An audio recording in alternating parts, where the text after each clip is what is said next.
मेरा नाम संध्या शर्मा है। मैं एनसीएफसी को सी लाइसेंस कोच हूँ यहाँ पे। और हमने अभी फुटबॉल के अंदर और हमने अभी बेबी लीग टूर्नामेंट खेला था राजकोट के अंदर। उसमें हमारी जो गर्ल्स टीम है अंडर 12 की, उन्होंने बहुत अच्छा परफॉर्मेंस दिया। उनका पहला मैच हमारा डीएलएचएस के सामने हुआ था। वो पहला मैच हार गए थे क्योंकि वो सेट नहीं हो पाए थे। लेकिन जो उनका दूसरा मैच था जीनियस के सामने, उन्होंने 12-0 से जो जीता था, वो बहुत अच्छा गेम प्ले किया था।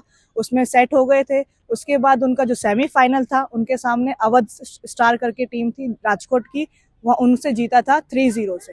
फिर वही हमारा डीएलएस से सामने वापस फाइनल्स में आया, उसमें हमने 2-0 से बहुत अच्छा परफॉर्मेंस किया। और बाकी सब वहाँ पे जो ऑर्गेनाइजर्स थे और हमारी जो टीम थी, उन्होंने सबने बहुत अच्छा रिस्पॉन्स दिया। बोला कि हाँ, हमारा मतलब हमको जो खेलने को मौका मिला है यहाँ पे बहुत अच्छा मिला है।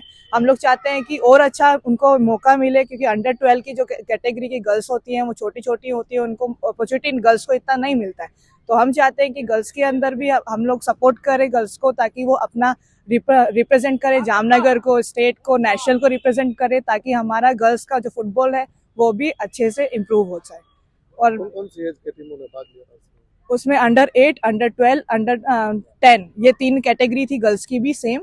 लेकिन हमारा जो अंडर 12 की कैटेगरी में हमने टीम डाली थी, उसमें वो लोग जीत के आए हैं, पूरा चैंपियन बन के आए थे। મારું નામ પૃથ્વીરાજ સિંહ જેઠવા છે અને હું અહીંયા એનસીએફસી જામનગર ટીમનો કોચ છું અને અમારે અહીંયા નાના છોકરાઓ અંડર 7 થી જ સ્ટાર્ટ છે. Under 7, under 8, under 10, under 12 and 14, under 14 football આપણે અહીંયા તાલીમ ચાલુ રહીએ છીએ.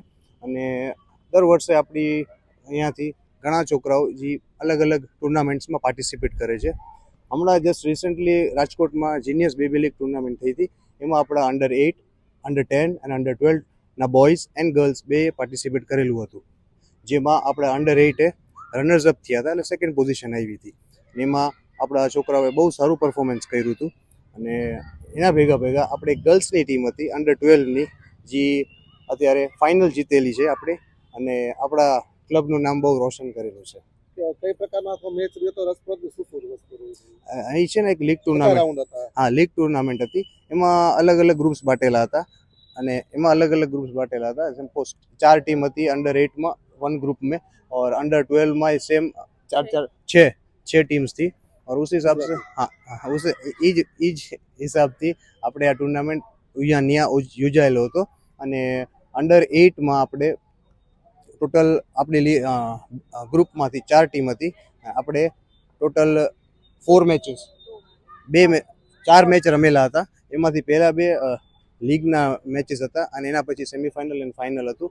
અને આપણી ટીમે 2-0 સ્કોર કર્યો હતો સેમીફાઇનલ્સમાં, અને ફાઇનલમાં આપણે બસ લોસ થયા 4-2 થી અવધની ટીમ સામે હારી ગયા હતા. પર આપણે છોકરાઓનું પરફોર્મન્સ બહુ સારું હતું. અને એ અંડર 8 ટુર્નામેન્ટ હતી, પર આપણા છોકરાઓની એજ 6 હતી. એટલે અને જે આપણી સામે હતા એ લોકોનો 7 અરાઉન્ડ 7 હતો. એટલે થોડુંક ડિફરન્સ તો રહીએ, સ્ટ્રેન્થમાં રહીએ, પાવરમાં રહીએ, પાસિંગમાં રહીએ, એટલે થોડું ઘણું ડિફરન્સ હોય. એ કારણે આપણે થોડુંક લેક હતા. નગર આપણી ટુર્નામેન્ટ આપણી જે પ્લેયર્સ રમ્યા એ બહુ સારું રમ્યા હતા.